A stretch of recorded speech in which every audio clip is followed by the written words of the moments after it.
All right. Welcome back to Mastodon Comics and Music. This is the show where I interview a guest about their experiences with music or their some of their favorite things involving music, albums, concerts, what have you. And tonight, my guest is none other than John's Comics with Kids. How you doing, man? I'm doing great, man. I told my daughter on the way home, I'm doing a show with Donnie. Remember, he helped me pick out all the great Lego minifigures I got in Baltimore for you. And they're like, oh, we love Donnie. So they're still grateful for all the minifigures you helped me pick. Awesome. So I guess we had talked briefly about some of your musical interests, but I guess we'll get right into it. And can you share some of your favorites, some of the things that really stuck with you over the years? So, I mean, I like to think I have pretty good taste in movies, pretty good taste in television and comics, just because I've always liked story. But music has always been this like odd one out for me for whatever, mostly because I think my parents had a lot of rules when I was growing up. I raised by teachers and educators. And so there was a lot of rules. And one of my dad's rules was his children, of course, you had to play a sport year round. You had to get good grades, but you also had to play a musical instrument all the time. Like you had to constantly be taking lessons. Mm-hmm. Well, I loathed music lessons. I just did not. I could be a one-man band if I'd actually learned all these instruments, like trumpet, saxophone, piano, guitar. Like he tried everything on me. My little brother was like an amazing jazz trumpet. Like he was like varsity letterman, straight A's, played the jazz trumpet. He was amazing. I was like, try an instrument this year and then throw it aside. I don't like it. I don't want to do it. So it may have tainted my enjoyment of music a little bit, just that experience, because I'm also the kind of person that when you tell me to do something, I'm probably not going to do it. I don't reverse psychology works way better on me. Right. In the end, I got music sort of like through osmosis, like through the people I was around. So as a result, my music taste is very eclectic. And my mom and I share a huge love for like 50s and 60s soul music. So Sam Cooke will come up a bunch tonight probably, because Sam Cooke, the music of when I hear his voice, it's just like it's comfort food for me. Something about Motown, Temptations, Sam Cooke. This is I feel a little bit like Steve Martin in The Jerk. I was raised a poor black boy. Like it's kind of like that. Like I feel like I grew up in Motown history. Like that's more my music than say my friends who were listening to like Duran Duran and Nirvana and stuff like that. Like I did not like the music of the time. I liked oldies. Mm-hmm. And now they're probably like called like golden oldies. Motown music was definitely big for me. So Temptations and Sam Cooke probably is like number one. Yeah. Sam had that ability. You mentioned him as comfort music. I think he had that ability to be that way for anybody who listened to him. And Perry, I hope you're being a wise guy. It's got an E on the end. Cook has an E on the end, buddy. Yeah. I mean, so like, he died tragically young. Yes. There was a great movie about him and Muhammad Ali and a few other great, Malcolm X. It was One Night in Florida. It's like One Night in Florida, One Night in Miami. But it goes through that end of his career where he's really trying to move out of just being a soul singer into really talking and singing about the time that he was living in, where there was a lot of civil rights unrest, and he had never really dabbled in those waters, and he started writing some songs that were a little more culturally relevant, and really just I feel like a major touchstone for me, at least, but I feel like for others. Right. I guess, so you didn't, I had thought about a question, but I don't particularly know if it would apply. So yeah, again, my taste was very eclectic, like I mentioned. My wife loves 80s music, so I've fallen for Duran Duran through her, connected to that. My brother was into the like Seattle grunge scene a little bit, and when he was up in Central California, Northern California, going to college, he was always like finding these indie rock bands and trying to like get me into it, and I was always like, it's not really my thing, but every once in a while something would stick. Right. So my taste is very broad. My dad was more into some classic rock, so I always got like classic rock through him.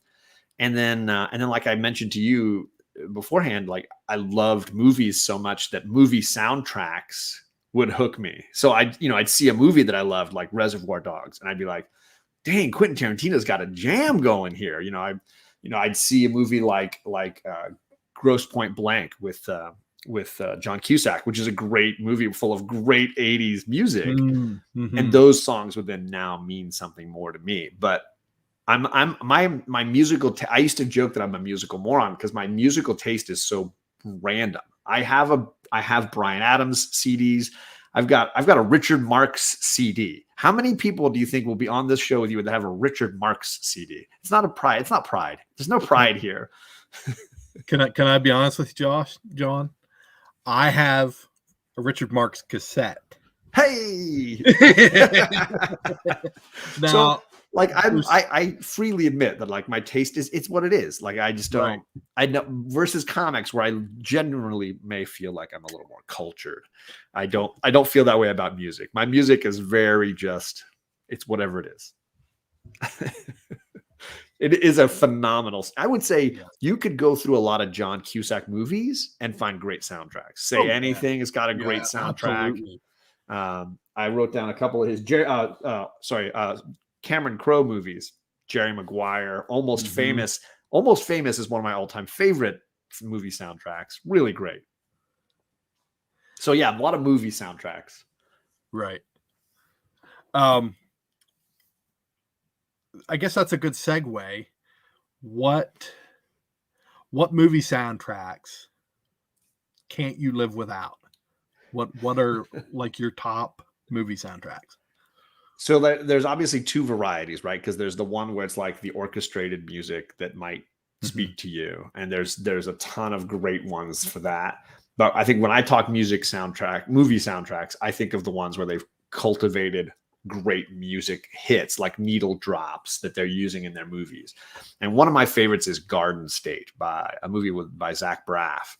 And he infamously like made the script and got the movie going, and then went around getting music rights before they shot the movies, because he knew what songs he wanted, and he was very into the indie music scene in LA, and was like talking to these bands in person, because he was on Scrubs, and people were like, hey, I want to make a movie, can I use your song? And he got this amazing sort of collaboration of music artists. And that's a really great, I could just like listen to the Garden State album. Like, it's a really solid set of music. And it's a bunch of artists that I probably would never pick up their individual CDs on their own. Right. But as an album, I'm like, this is really great listening. I like Gore's comment here. Now, to be fair, for me, that cassette has some sentimental value because it belonged to my mother. Oh, wow. See, mine belongs to me. I bought it. I put money down on that. Gore, I'm legitimately telling you, I have bad music taste, but it's also supremely eclectic. Like, if you took all of music and like hung it on the wall and shot a shotgun at it, my music taste is wherever the bullets hit. Like, wherever the little scatter shot is my music taste. So it's a little bit of everywhere. The center mass might be like 50s and 60s soul music, but there's a lot of scatter shot going around. I have a lot of that for several years, particularly during my college years. It was nothing but heavy metal. in particular black metal and death metal. Sure. But as I grew, I started getting interested in jazz, like Miles Davis and John Coltrane and so forth. But I always joke that in my collection, the Smiths are smack dab in the middle of Slayer and Sodom. So, hey, for those of you who do not know who Sodom is, they are a German thrash metal band. So that's the like wonderful like personality of somebody, right? It's just like going through their comic book collection. If you go through their records or their CDs and you're able to see things and be like, okay, I think I understand this person a little better now. Right.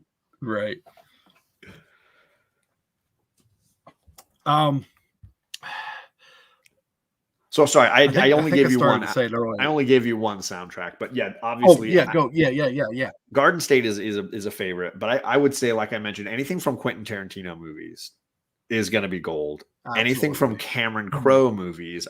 So if you don't know who Cameron Crowe, so Quentin Tarantino, everybody knows Quentin Tarantino, but Cameron Crowe, the director of Jerry Maguire, made a movie that I love called. Well, I love Jerry Maguire, but he Almost Famous is a great movie about his life. And as a young kid growing up in school, his mom had kind of lied to him about how old he was and pushed him up a few grades. And he was really young for his high school, but also really, really smart and really into music. His sister ran away from home, but left him her records, and he fell in love with rock and roll and wanted to become a rock and roll journalist.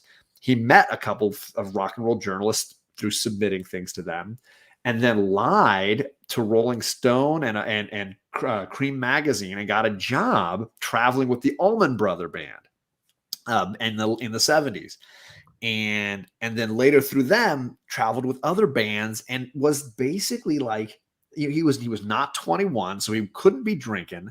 I don't even know if he was like old enough to be like on his own without a parent, but like, he traveled with these bands and he wrote articles on bands, became very close with all these bands.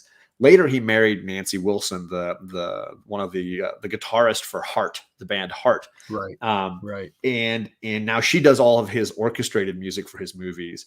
But he has these incredible needle drop moments in the movies that he writes. Yeah, he wrote Fast Times at Ridgemont High was his first big hit. And then Jerry Maguire. I didn't know that. Yeah, he wrote Fast Times. Great movie, right? He also did one about Seattle called Singles. But yeah, if you watch Almost Famous, it's basically almost a true story of his youth, but they had to change the names of the bands and things to kind of make it work. Right. But the soundtrack for that movie is phenomenal. Oh, it's phenomenal. So many great bands. And usually his movies come from music in a big way. You can see the impact it had on his life. And as somebody who always felt on the outside of music, it's been a wonderful way to like connect to music. So any of his soundtracks, you can dislike the movies, but the music is always going to be just spot on. And again, Nancy Wilson, his wife, there's so many great moments in Jerry Maguire where it's just this amazing orchestrated background music, and it's all Nancy Wilson. Like she wrote all the music. Wow. I didn't know that either. See, I'm learning stuff tonight. And that's kind of the fundamental reason for this show is I feed on musical knowledge, and I always have. And you mentioned about Cameron Crowe. I just 3 or 4 months ago watched Almost Famous the whole way through for the first time. Good.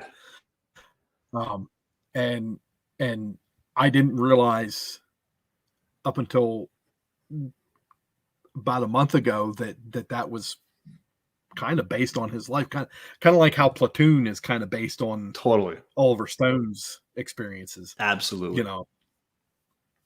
But I mean, it's and at the beginning, really cool. So there's two versions, by the way. There's also an extended version called Untitled, because he originally wanted to call the movie Untitled, like an album where they couldn't pick a name for the album. And the Untitled version is incredibly long, but I love every minute.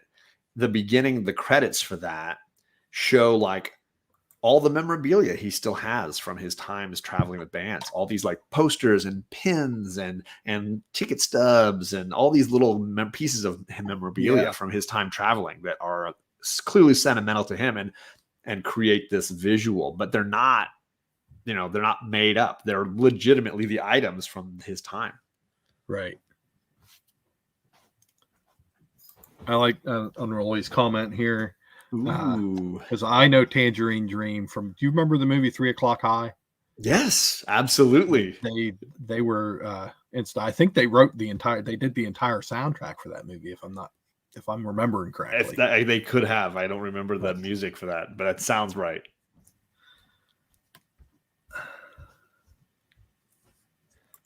Yeah. So Quentin Tarantino movies are the same way. The needle drops in his movies are just phenomenal, which is why everybody wants the discs that go with his movies, because he always has these amazing picks. I mean, James Gunn is a modern version of that as well. I think James Gunn is really great at, like, those Guardians soundtracks are so phenomenal because he's just got all these great little, when the music of Fleetwood Mac starts playing at the end of Guardians Volume 2 and he's fighting his dad, and you're like, oh, this song is so perfect for the moment.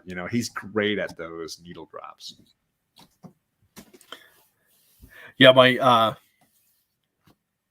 think that was one of the first things that my wife did after we saw the movies was she bought the soundtrack. You have to. I mean, those soundtracks are so good. And I remember that even like before the second movie came out, there was like a big day when they released the set list. Like, here's what's on the album for Guardians Volume 2, and people were like, oh, I gotta get this, I gotta get that. Yeah, J Hood, I'm a big Fleetwood fan, and that song is so well used in the movie. Absolutely. I'm going to zero in a little tighter. Of the Quentin Tarantino soundtracks, which one do you find yourself gravitating to more? That's so tricky. I tend to lean towards his earlier films personally. And maybe just because I saw those movies in the theater. I mean, I saw Reservoir Dogs in the theater, which, by the way, it's such a gut-wrenching movie to watch in the theater. And then, of course, Pulp Fiction, that whole GIMP sequence in the theater, you're sweating when Travolta's jamming the needle in. Like, so for me, I probably would lean towards Pulp Fiction, but Reservoir Dogs and Jackie Brown are like right there. I really do enjoy those soundtracks. I don't dislike any of the later ones. I have a stronger, maybe more visceral connection to Pulp Fiction. That movie just wrecked me. So good. And Jackie Brown has great soul music. Absolutely. Because it was his homage to Pam Grier's history. He basically took an Elmore Leonard book, which, Elmore Leonard has these great crime stories, Get Shorty, Out of Sight. He took an Elmore Leonard book and made it an homage to Pam Grier's life by casting her in there and giving us like the logos and the style of her like Foxy Brown movies. And then, of course, the music had to play to that era, and it was perfectly done. Totally agree, Lane. Yes. I agree. Absolutely. Yeah, huge fan of Pam Grier right here. Who isn't? Honestly, only fools would not be fans of Pam Grier. She is amazing, and she's even on. There was a show just even like 2 years ago or a year ago that my wife had me watch, and all of a sudden Pam Grier comes in, and I'm like, oh, now I'm paying attention. Pam Grier's here. Let's focus in on this. Right? She was like a side character, and I was like, oh, nope, no, now she's the focus of this show.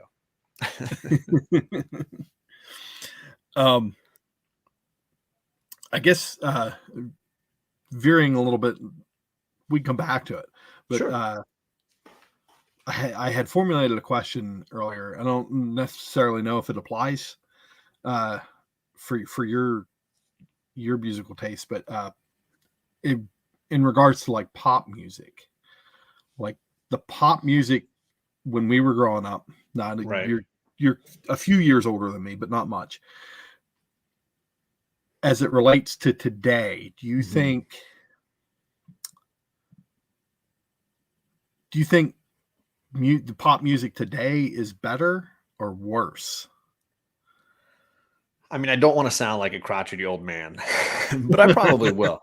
I definitely don't like it as much. Yeah. I do think that there's good stuff out there, and I have albums by Beyonce and Pink. I mean, I have daughters, so like Right. female singers are big in my house.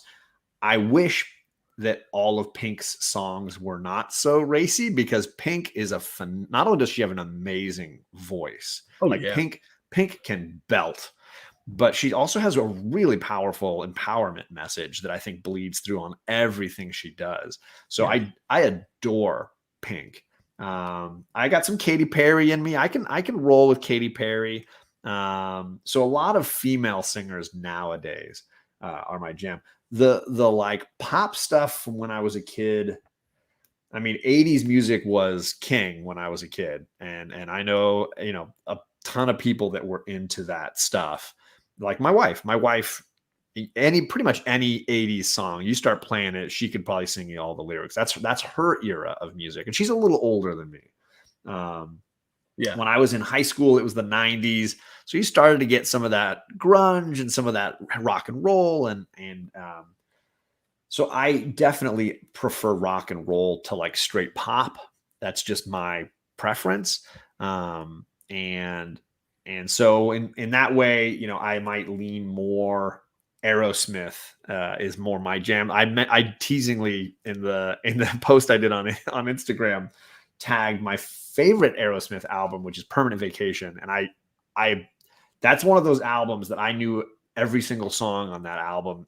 And nobody likes Permanent Vacation but me. Like I knew every single song on that album. And it was I had that tape and I played it constantly. And just certain albums like that they're rock and roll, but they were pretty pop in the 90s.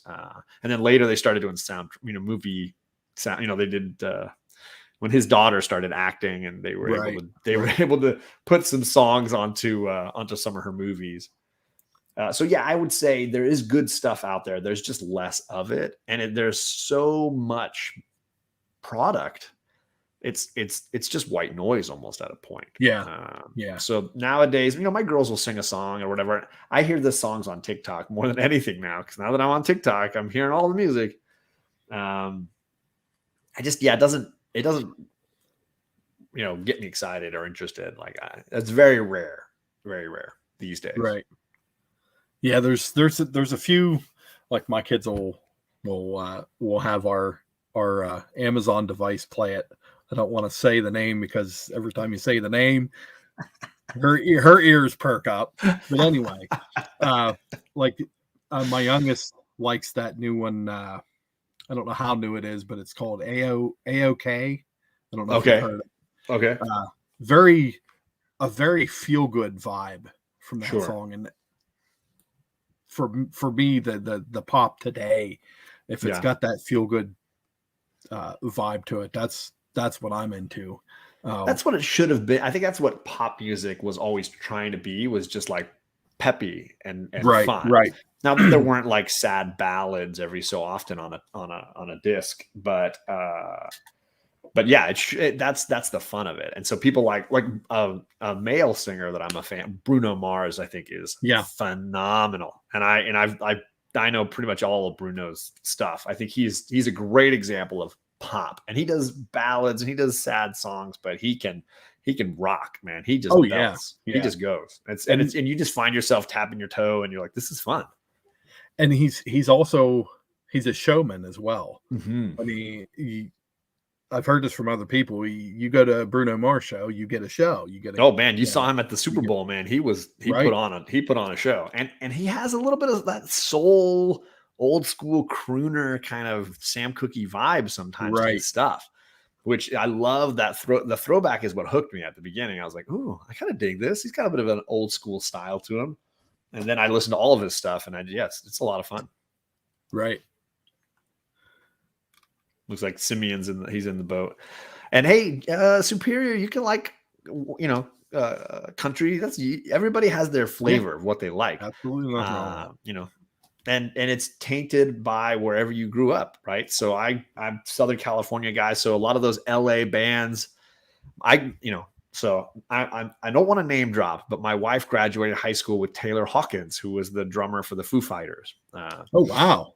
And that was like, she was in his. She's like, he was always in his garage hitting the drums. That was his thing. Like, Nice. There's Taylor again. He's hitting the drums.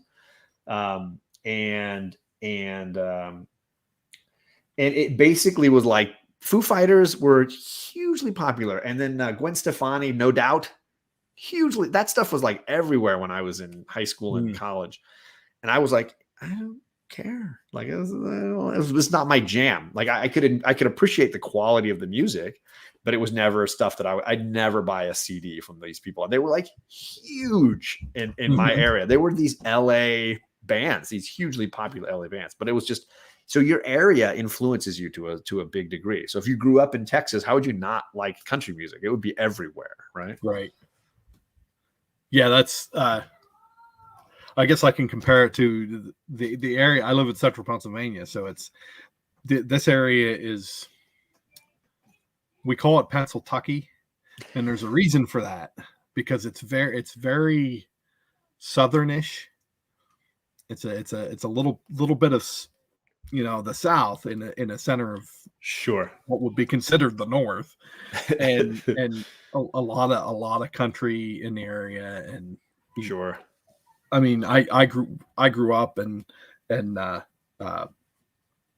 Hialeah had asked me what my first concert was, and it was Tanya Tucker and Tracy Lawrence when I was like 8 years old. There you go. Right. My parents were big into it. They still are. But I'm like you.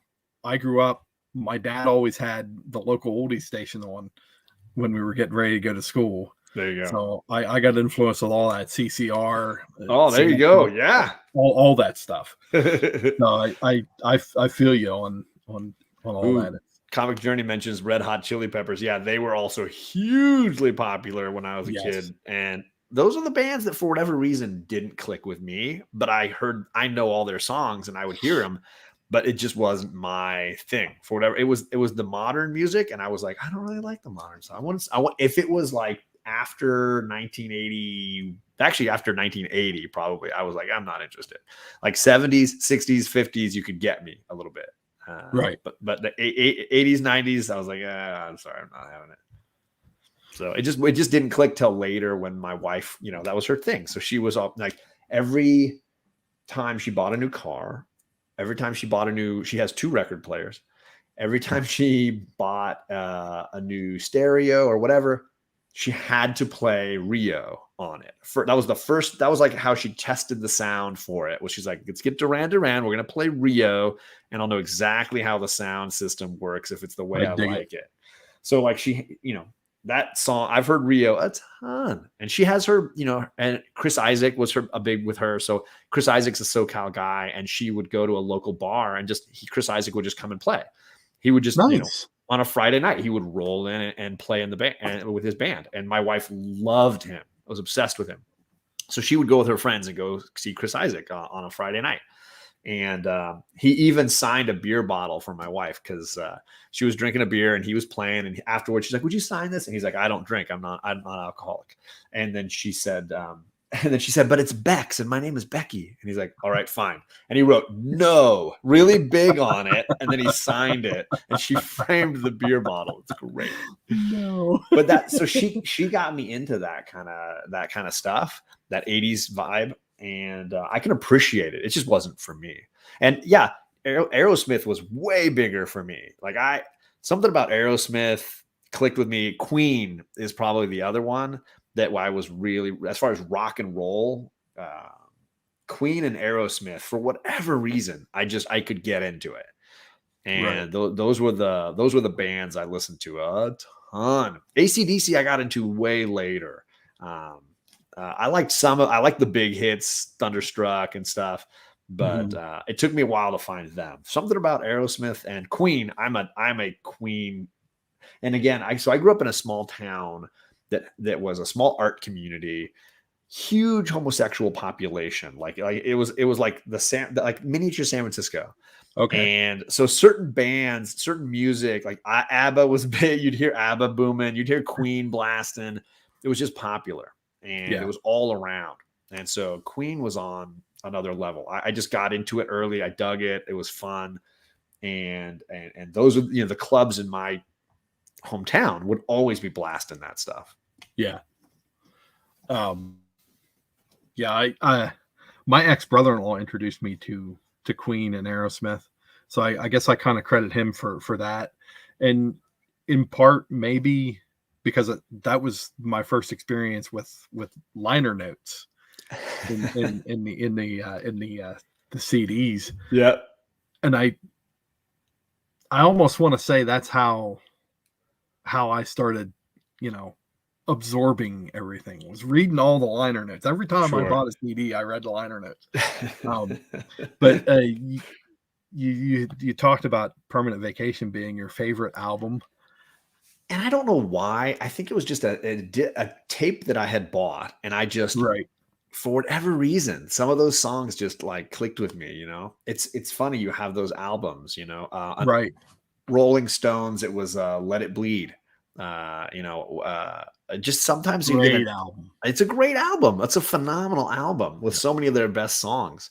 And I was a big Stones fan before I was a Beatles fan. I would have said probably all the way through college that the Stones were a better band than the Beatles. Like that was just, I listened to the Stones a ton, and then the Beatles were always like too poppy for me. And then later I found the heavy drug Beatles songs, and I was like, okay, I get these guys a little more now. Like it wasn't just I want to hold your hand. It was more like, let's get high and Lucy's in the Sky with Diamonds. Right. But there's certain albums like that, like the Let It Bleed, Rolling Stones. My father-in-law and I bonded over that one a bunch. Awesome. They're talking about concerts and stuff. Yeah, we should get into that. So I will say my resume is going to be the shortest of any, but I think I came out at 3. I've been to 3 concerts, and I will attribute it to several things. One, like I said at the beginning, I just didn't have a love for the popular music that was playing at the time. Right. 2, like all the artists that I really loved were basically dead at the point when I was like, the Stones were still touring. But that was about it. And then 3 was I'm such a jerk. I look at the cost of a music ticket, like a concert ticket, and I think in my head, like, I really want that comic book. I was all like, the cost of a ticket was like, I go for a few hours and I don't have that money afterwards, or I could buy a comic book and I get to keep the comic book. And it was really hard for me to justify that. Like, hey, this costs $200 to go see this band. And it's like, I don't know that I want to do that. Yeah. So the money thing was always really, really big for me. So the 3 that I've been to, firstly, like the first major concert I went to, and I don't want to, I'm sorry to name drop again, but like I live in an affluent portion of Southern California. So a lot of times I teach kids whose parents are moderately famous. And one year I taught Stefan Lassard's daughter. Stefan Lassard is the bass player for the Dave Matthews Band. Right. And he's an incredibly nice guy, and just was another dad dropping off his kids. Nobody knew who he was at the school. Nobody had any clue. And I didn't really even know either. It was the administrator at the school who's like, you know who that is, right? And I was like, I don't know. No. And I had his daughter was in the grade under mine, and I had like bonded with her because she is hilarious. And then I was going to teach them the next year. And over the summer, the band was cruising through this area, and they're like, hey, do you want to go to the concert? And I was like, okay, I'd never really been to a concert before. And he's like, what? So then he made sure to do this epic bass solo in the middle of the show. He's like, you wait, I'm going to do it. He went on for like 10 minutes on a bass solo. It was hilarious. He's like, be ready. And so that was the first real concert I went to, was Dave Matthews Band. And they were hilarious and amazing. They were, they're very comfortable with each other. Those guys, they've been around each other forever. And the daughters took me. I didn't go backstage or anything. But I got to go, to the where they had beer. They had free beer in this one spot. And hey, come over and have a beer. But it was really I met him. I talked to him more in parent conferences than anything else. Really nice guy, but that was my first concert experience. Everybody was high all around me. It was like weed was being smoked everywhere around. It's California, and Dave Matthews Band concert. What are you going to expect? The greatest concert I've been to, I owe to my wife. So we'd been dating for a while, and we were married at this point, and I had a blog for my favorite TV show, Lost, and she saw through the blog that I was doing that there was a concert coming up. So we went to it was called the We Have to Go Back concert tour. And they had done a couple of these at a venue up in Los Angeles in Silver Lake area, I think, where it's an outdoor venue. They have the full orchestra there. They have Academy Award winning composer Michael Giacchino, who did all the music for Lost. It's one of, for those that don't know, Lost is one of the only TV shows to have a full orchestra composing for the music for every episode. So there's none of it's canned, none of it's synthesizer. They had a full orchestra, and Michael Giacchino wrote score for every single episode of the show. And sometimes that's like 26 hours in a season.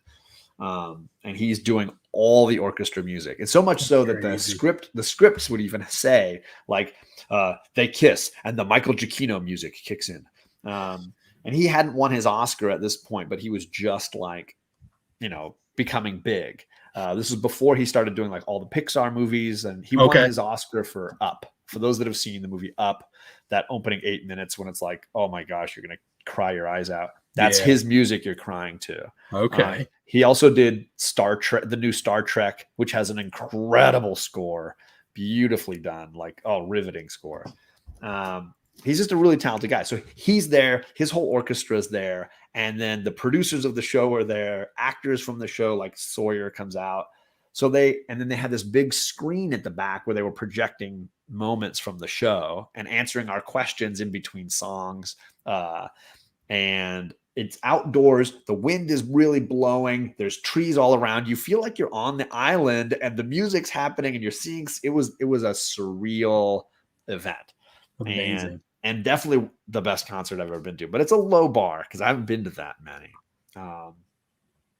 So that was pretty incredible. And to hear those actors and writers and composers talking about why this music was working here, what the decisions were, and to see those musicians who had been performing these pieces on the show for so many seasons come and perform for us was really, really impressive. So that made me appreciate the music on that show on another level.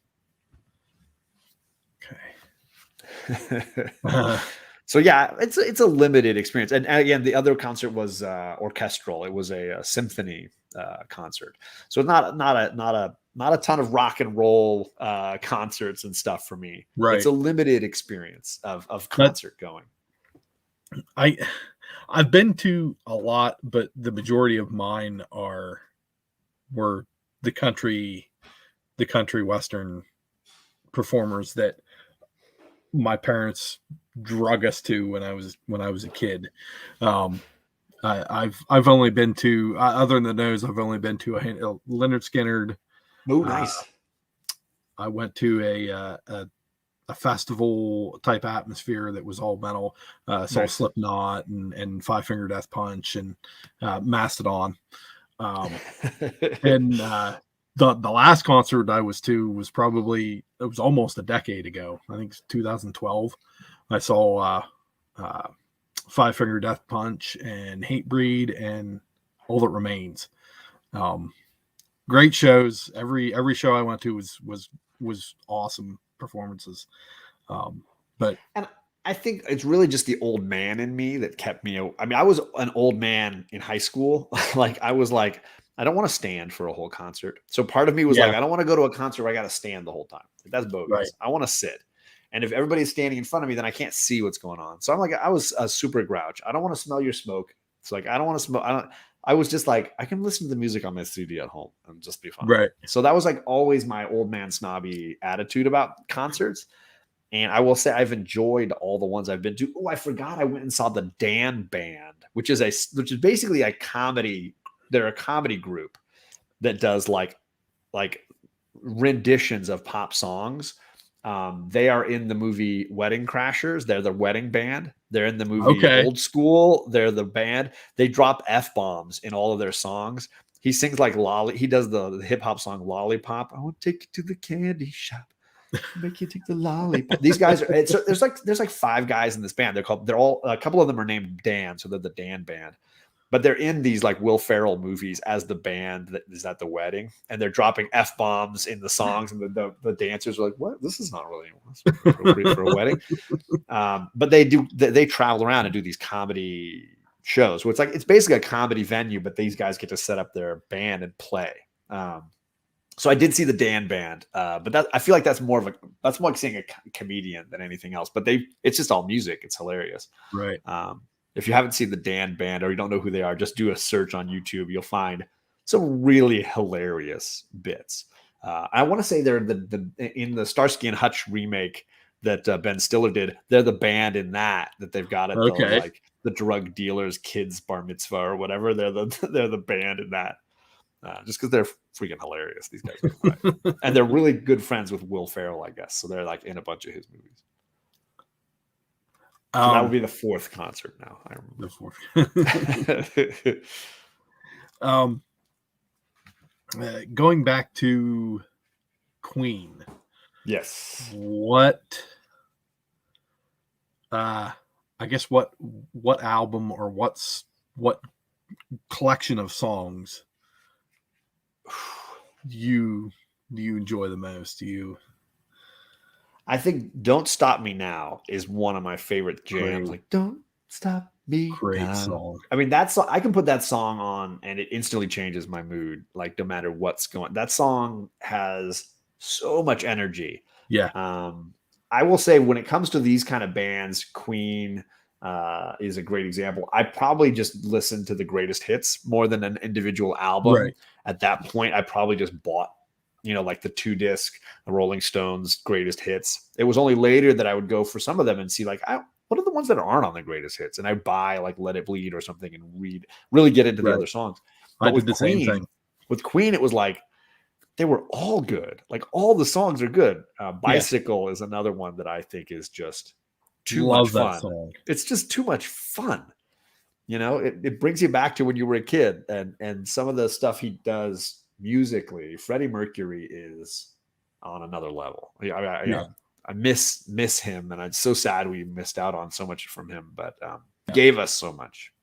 Oh, he did. Absolutely. And so it would probably be just those would be the big 2 for me. And it would be the greatest hits because, again, every song on there, you'll be like, oh, yeah, that's them. Oh, that's so good. And, of course, I watched Flash Gordon as a kid. So, that whole soundtrack was like just Queen, right? It's so good. Years ago, I was overnight maintenance at McDonald's. Okay. And I was back there washing dishes. And I peeked my head around the corner and I went, Flash. And all the kids in the restaurant back in the kitchen turned around and looked at me with this like blank stare. And I'm like, I looked at the manager at the time and I said, these kids are way too young. Yeah. I quit. I'm not going to be around these little youngsters anymore. Right. I'm done with this. Yep. That's how you know. That's how you know you're in the right place. Yeah. If they don't respond, savior of the universe, then it's like, I got to go. I'm out. I get that. But as far as like individual albums, I made a little list of the ones where it's like I bought that album and I listened to all of it. Right. Perfect. That was going to be my next question. Oh, okay, good. So we mentioned Permanent Vacation. As far as the older stuff, we mentioned Let It Bleed. Joni Mitchell's Blue is kind of required listening. I kind of feel like if you've never heard of it, just grab it. It's like Pet Sounds by the Beach Boys. You just have to hear that full album because it's an experience. Or better than all of those for me is Rumors by Fleetwood Mac. a perfect album. Like there's no flaw to that album. Even the backstory of like the love and heartbreak and romance going on behind the scenes of them creating Rumors is just as good. I feel like you could make a movie about the making of Rumors. It's such a seminal piece of music. And to have Mick Fleetwood, Stevie Nicks, having these people going through that experience and then sharing it musically with us is like, right. It's mind-blowingly good. Rumors is top to bottom perfection. Oh yeah. Yeah. And I feel the album prior to it is the companion to it. So it's, really? So maybe I need to listen to that one more closely. That's how I always felt about it. Sure. It's like the album. I mean, it is literally, but it's the album leading up to everything. All the like twittering emotions before you get together, right? Right. And then of course the loving each other and breaking up with each other and finding something new and yeah, it's so powerful. And then as far as more modern stuff, in the 80s, one of the few 80s albums I loved, and it was late 80s, I think, was Kick by NXS. Like I loved that album. Cover to cover, man. It's so good. There's no bad songs on there. And they're all just top flight. And so yeah, that was a big one for me in that 80s era. And then my brother, so a few summers ago, God, it might have been 10. I told my brothers, like, you know what? I'm an idiot when it comes to music. Like, help me and give me some discs that I should listen to that are among your favorites. And I got some great recommendations. So my older brother gave me Ceremonials by Florence and the Machine. And that is a top flight album. And every song on there really eye-opening and powerful and musically very challenging. And I had never really heard of Florence and the Machine and then listened to Ceremonials. And I was like, wow, what an album. So that blew me away. My younger brother was way into the Black Keys. So he told me about there's a one called Brothers, and I loved that one the most. So every song on Brothers is one of my favorites by the Black Keys. So that one stuck. Those definitely stuck with me. Oasis, What's the Story, Morning Glory is just perfection as well. So that's a phenomenal single album. And then I legitimately like Justified by Timberlake. Like I am Justin Timberlake's Justified is a great album, and I could happily listen to Justified for sure. So those are some of the individual albums that I wrote down as far as just some of my ones that are like all the songs on here are good. Like you should give them a shot. If you've never heard of some of those, like give them a shot. I don't know if I've listened to Brothers or not. And I'd have to go back and look at the album and probably listen to it again to see to refresh my memory. But I'm a big fan of the Black Keys work. Yeah, I mean, I think I've listened to I think 3 of their albums and really enjoyed all of them. But I think something about Brothers just clicked with me, and I liked all the songs on there, so it just really worked for me. It just was the one. My younger brother who got me into it, he likes the one right before that. I think it's called like it's like the name of a car, like Camaro or Camino or something. I can't remember. Camino. Camino, yeah, that's the one he really loves. Yeah, but they were an indie band when he found them, my younger brother, and he saw them at a small little venue and was like, "This band's really cool. You should check it out." And I was like, "No." And then years later, he's like, "This is the discs. Like, listen to these." So what I did I spent a summer buying CDs and just listening to them in the car with my girls. We were driving down to the zoo in San Diego, so it was like an hour-and-a-half drive there and back every time we went anywhere. And all summer long, I would just throw in a disc, and it was like, this week we're going to just listen to Florence and the Machine. And the girls were like, they got into it. They were like, Florence and the Machine was their jam for that little bit. And then it was, like I said, it was Brothers. They know all the songs to those Black Keys. There's a couple of those jams that they're like, 10 Cent Pistol, my girls think is hilarious because it's all about a girl whose man's cheating on her. So she gets a little 10 Cent Pistol and caps the both of them. And I was like, girl, it's a little dark. They're like, no, it's hilarious. I was like, okay. Don't cheat on you. That's the sign I'm learning here.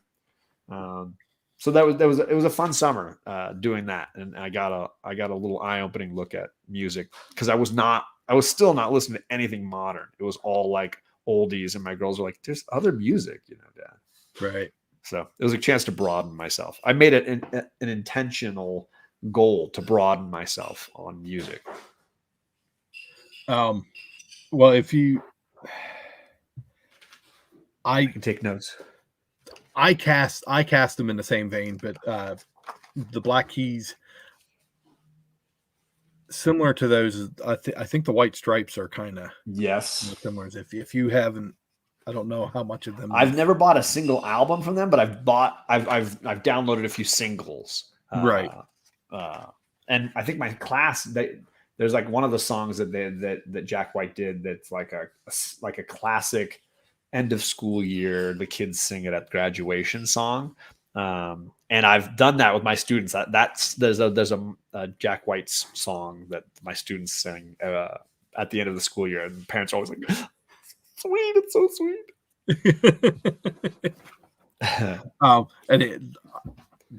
There's a guy who's involved in a lot. I don't know if super you've talented. Heard, the Raconteurs. No. Any of the stuff he's done with them, definitely check them out. The Raconteurs. His album Blunderbuss was pretty good. Blunderbuss, all right. Yeah.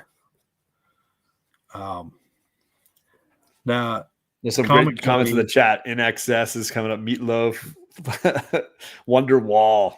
It's a good song. Don't Look Back in Anger was the one I loved too. That was a post-practice ritual for my high school football team. We'd be in the shower of all places, all singing Wonderwall. I don't know. I want to say ungodly, but so good. Well, John, I think that's all the main interview questions that I had for you. So I wrote down a few. So at one point you're like, "Hey, do you have a Mount Rushmore favorite bass guitar?" Oh, yes. So I wrote down a few, but it took me. Some of this took me time to think it over because I don't necessarily recognize the individuals as much as the team. Right. And guitar and singer were very easy, but bass and drum, I do not do a good job of recognizing a given bass player or drummer. So what I got for you, I'm going to start with bass player because I learned the name James Jamerson, which I was like, that sounds a lot like a relative of mine. Because I went through this guy's catalog, I'm like, he is a Motown god. Motown sound, man. Yes. So his bass playing, if you guys don't know, Ain't No Mountain High Enough, that is James Jamerson jamming. And basically like a ton of Motown classic songs. James is the guy slapping the bass for those songs. Upright. Dude. So he made top of my list when I started skimming through this stuff. I was like, well, that's the guy. That's my number one favorite bassist. Look at that. Yep. Look at us. James Jamerson, then Geddy Lee. Okay, yes, I wrote down Geddy Lee as well from Rush because I was like, that guy obviously is on a different level as well. And I recently watched the Apple Plus interview that they did with Paul McCartney, and it really highlighted for me what a powerful bass player he was. Yeah, because they do a ton. I don't know if you watched. They basically studio mix the Beatles and Wings and solo stuff that McCartney did. And so they take lots of this. I mean, it's like 4 or 5 hours long. They go through a lot of his songs and they break it down. They'll let you hear, one vocal, 2 vocals, the bass, the drums. They basically play around and they talk about in the studio, what were these choices? And for me, it highlighted what he was doing on bass all through that, because he didn't want to be the bass player, but everybody wanted to play guitar on the band. So that he got stuck playing the bass for the Beatles. But he did, so he get underappreciated bass player. Right. I felt. Drum wise, if my wife didn't hear me say Dave Grohl, I probably would get in trouble. And Mick Fleetwood would rank pretty high up there as well. And my mom was a huge Police fan, so Stuart Copeland probably would get thrown in there as well. But I love the Police. We didn't talk about the Police, but big fan of them. So those are the hard ones for me.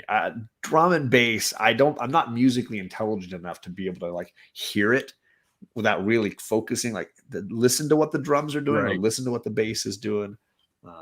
But singers it's hard because that list goes on forever. That list is packed. And we mentioned Sam Cooke at the top of the show. He's still number one, always number one. We mentioned Freddie Mercury a ton, and Freddie Mercury would definitely be top 2 or 3. And I think Stevie Nicks, we've talked about Fleetwood Mac. Stevie would be way, way up there for me as well. Awesome. Guitar-wise, we've hit on Nancy Wilson from Heart. I think Nancy Wilson's a phenomenal guitar player. Yeah.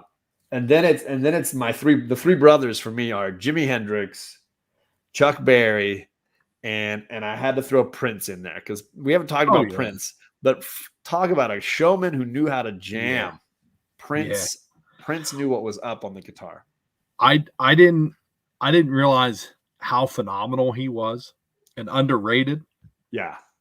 Until the Rock and Roll Hall of Fame induction, when they did My Guitar Gently Weeps and he did the solo. Yeah.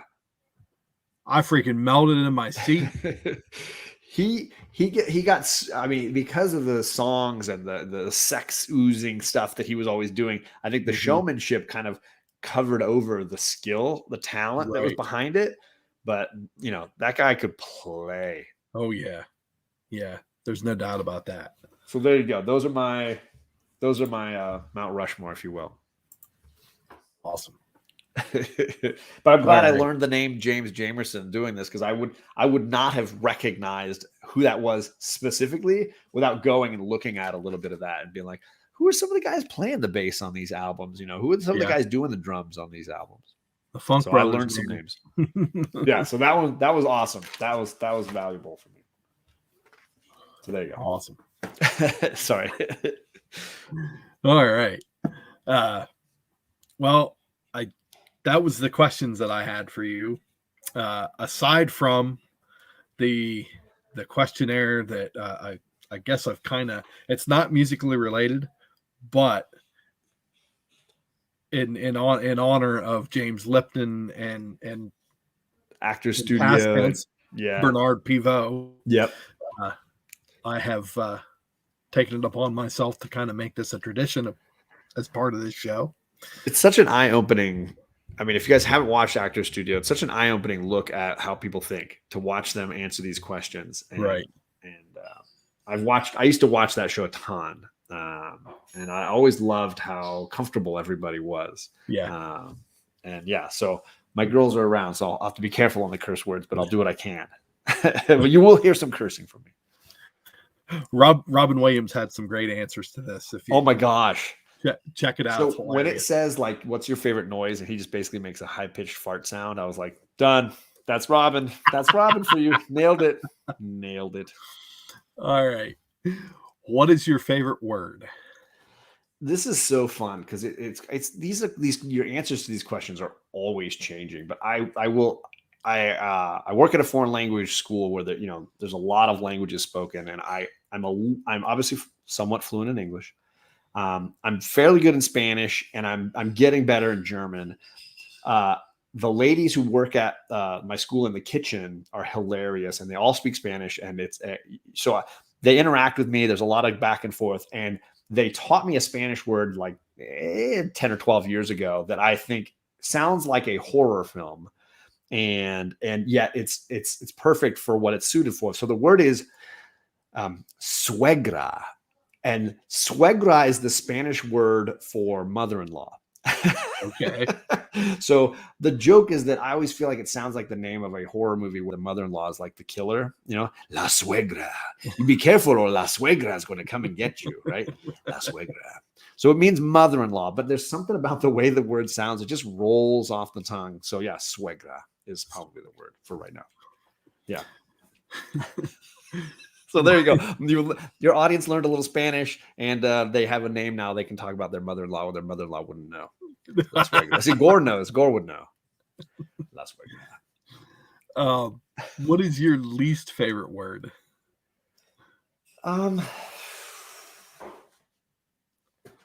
feel like there's words that get used. I mean, it would probably be something like responsibility, right? I think there's words that get used to like be an add-all for like, you're just not doing what I want you to do. And responsibility is one of those. And I use it as a teacher and parent. I use it, but I think personal advocacy is better than responsibility. So yeah, responsibility. Yeah. I'm a YouTuber. Personal responsibility is out the window. I'm giving you long answers to what are supposed to be short questions. That's all right. Yeah. What turns you on? I'm a very social person. So this kind of stuff is what gets me excited. So I don't like editing videos as much. And they're fun to watch, but I like the social interaction. So I prefer meeting people and talking to people. I love traveling and meeting people. Like the social interaction is what makes things work. So I've been to cities that people are like, this is the greatest city in the world. But because I didn't meet any people or have any conversations, it's like, it didn't mean as much to me. But going to places, traveling through Germany and pounding back beers with friends in little pubs is like creating these lasting social connections that are way more meaningful, Right. So that social connections it's the best part of going to a con. It's not the books you bring back. It's the people you meet and they get to have conversations with, and getting to watch Drew Manchu go and sing karaoke. That's the stuff, right? That's the good stuff. And Alec belled out some Run to the Hills. Oh man, phenomenal. That was I still have it on my phone. I have the full song on my phone, but copyrights, I can't play that anywhere. But I can watch it. I can lay in bed late at night and just watch it. Tony is. Are you judging me now, Tony? Are you in the chat like critiquing my answers? I got to watch out for you, Tony. Anthony, behave yourself. I'm watching you. I'm watching you, brother. What turns you off? I really dislike judgmental people, and it just may be the way my mom raised me or whatever. I try not to be a judgmental person. I know it's a habit that we all human beings have, but that judgmental people just drive me up the wall. Like, understand, you can't possibly know anybody's experience. You can be upset with how they cut you off in traffic or the rude way they said something, but you don't know that they're caring for an invalid person at home. You don't know that they got fired today. You don't know. Right. So judging them on that one moment, it's so easy these days with a click of a button or with a quick comment on a post, you can judge somebody. I saw a great example of this would be I saw somebody post a video of a car accident in Orlando. I think it was Orlando, and this guy posted it, and he showed the traffic camera where this girl hits him in the rear end, and then runs over and screams at him that he hit her, but she just crashed into him, right? And he posts this video as like, "See, she's scamming me because I got a fancy car." And it's the chat he went viral. The chat was filled with people saying this teenage girl or whatever. She then later posted the video from another traffic camera where he sideswiped her and then just tried to take off. And then she chased him and rear-ended him. So it's so easy to judge that teen girl as like, oh, it fits the narrative. She's just this teenage driver. But it's like the bigger story was like he hit her first, then she overreacted and hit him. And there's more to it, and I think it's so easy to just quickly judge and leave a comment of like horrible teenagers. It's harder to be like, she's got a life too. And maybe she's making bad choices, but I feel like it's so easy to judge. It's so easy. Yeah. Yeah. Unfortunately. Yeah. What sound or noise? Another long answer. What sound or noise do you love? My daughters aren't too close. I think when you are intimate and connected to somebody and the comforting sound of just like the noise that yourself make kissing that person. There's a natural like body relaxing sound. I'm not talking about anything dramatic here, but just that connection of like, I'm with the person that I care about right now. That you can feel your stress melt a little off, just a little bit, not like, the day's gone now, but that sound is almost inaudible, but you feel it, Yeah.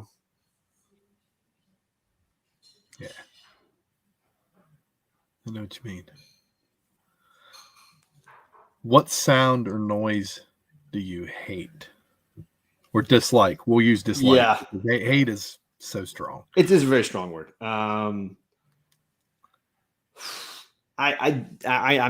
There's some easy answers to this one. Like tearing cardboard I don't do well with tearing cardboard, but I would say it's the alarm.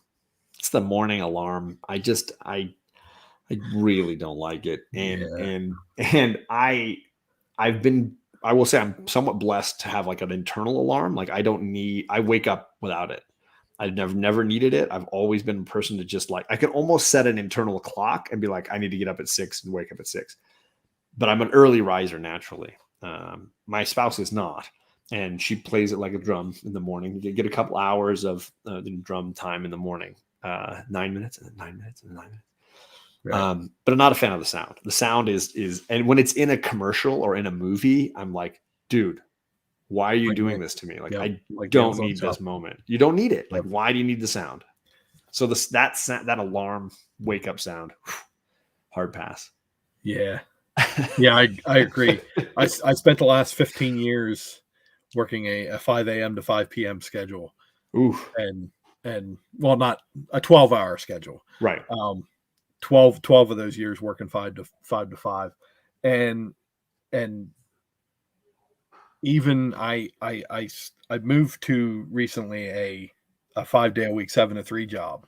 Okay. And the 2-hour difference, I still at 6 o'clock when that alarm goes off, I still hate it. Yeah. But it's better than 4 o'clock. Yeah, obviously, whenever your alarm goes off at 4 a.m., that's bad. That's not good. That's not a good sign. Here's the big one. Yeah. What is your favorite curse word? Tim Robbins has the greatest answer to this question, and I'm going to absolutely steal it from him. And he basically just says, I love pussy. I mean, it's the best answer. It is the best answer, but it's also a very it's a more versatile word than it gets a chance to, right? Because you can certainly call somebody that, right? You're such a, right? But it's also like a physical attribute. And I think my wife joked the other day, she's like, why is that considered like weak? Like those things can take a pounding. They can pop out kids. She's like, really? A dick? That's the weak thing. You get tapped. You can get tapped there and go down. That's weak. That's weak sauce right there. That's weak sauce. So I was like, you make a very valid argument. Yes. So yeah, that's the one though. That Tim Robbins, when I think I fell off my chair laughing when he just basically just said it. Oh, yeah. Boom, done. Got it. Write the check. He did it right there. And he strikes me as a person that would be nonchalant about it. Oh, there it is. Yeah. And his wife, I think Susan Sarandon, or they never got married, but Susan Sarandon's right there in the front row. And she's just like, oh, there he goes. Did it. He did it. Nailed it. So good. What profession other than your own would you like to attempt? I've always wanted to be in the creative side. I went to film school. Obviously, I say this fairly often on my channel. I would have loved to have been a writer director, and I certainly tried my hand at it and made short films and things like that. But it was definitely something I was very interested in, and I've always liked being a writer and continue to kind of write things, just because it's a great creative outlet. And my TikToks and my YouTube channel are definitely an outlet for some of that creativity and to make those silly kind of videos. But yeah, writer director was the hope dream job, but it just didn't work. It just didn't work out. Professional TikToker. There you go, old wolf. That's a plan. That's a long-term goal. Business plan. What profession would you not like? I mean, any of those like cubicle money, Wall Street thing. Like that's not me. I can't, I don't want to have to do anything where I'm like selling people stuff. Like that's just not, I'm sure I'm comfortable socially enough to be able to like do that, but I don't want to be that person where every day my goal is to like sell you things you don't need. Like that, it's so disingenuous that I would struggle with that. So anything where I'm like isolated in my little cube, but I got to be on the phone trying to sell stuff all day, stock market guy, cold caller, like all of that, just not me. I would, there's a movie called Joe versus the Volcano with Tom Hanks, and he's perpetually ill, right? And at one point he comes in to quit his job, and he looks up at the like halogen lights up above, and he's like, "They're sucking the life out of me." Suck. That's like exactly how I would feel in a tiny cube with like the fluorescent lights above me, just like draining me, like you're slowly going pale. That's just not me. I can't do it. Yeah. Yeah, sorry. Yeah. I mean, it's a great scene. Tom Hanks is great in the scene. Right. It's just, I totally get what he's suffering. I worked as a temp for a little while. It's not me. Yeah. And finally, if heaven exists, what would you like to hear God say when you arrive at the pearly gates? I mean, probably something like, "Okay, you ready for take 2? Ready to go? You want to give it another shot?" Because I would be sad to think this is the one shot you get. I'm just figuring some stuff out.